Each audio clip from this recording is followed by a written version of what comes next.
Vous avez évoqué, vous, la nécessité de bloquer le prix pour certains aliments, lesquels pour être précis ? Il s'agit surtout des denrées alimentaires. Donc, on voit ça quand on va dans une grande surface. Je reçois énormément de témoignages aussi. Des gens, ils disent, mais c'est plus possible. Les pâtes, elles ont augmenté de 40%, de 30%, alors que les salaires... Produit, vous visez quel produit ? Donc, nous, on vise les produits alimentaires de base et donc, on veut donner au ministre la possibilité de bloquer certains prix. Alors, le Vivaldi travaille quand même sur ce dossier et ça, vous ne pouvez pas le nier. Ça prête à jouer sur la TVA entre 6 et 21%. Certains aliments passent à 9%, on peut dire qu'à ce moment-là, quand même, celui qui consomme est protégé. Non, justement, ce qui est prévu dans la réforme fiscale, c'est tout à fait le contraire. Donc, les aliments de base passeraient, au lieu de 6% TVA, à 9% TVA. Oui, mais quand même, au sein du gouvernement, certains prônent que ce soit limité à 9%.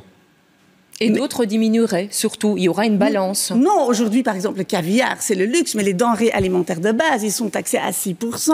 Et donc, dans la réforme fiscale de M. Van Petegem, il y a une proposition qui mettrait les denrées alimentaires tous sur la même longueur d'onde. À 9%. Nous, avec le PTB, déjà, le 1er mai, l'année passée, on a demandé le blocage des prix. On voit qu'aujourd'hui, le Voreut et le PS nous suivent vraiment sur ce sujet-là et disent aussi qu'il faut un blocage des prix. Donc ça, c'est un premier point qui est vraiment positif. Maintenant, voilà, les gros producteurs, quand on pense à Unilever, mais aussi les grands distributeurs, ils vont pas comme ça diminuer le prix. Pour eux, ce qui compte, c'est faire du bénéfice pour leurs actionnaires. Et donc, je pense qu'au-delà des discours et des discussions, il est temps de faire des actes.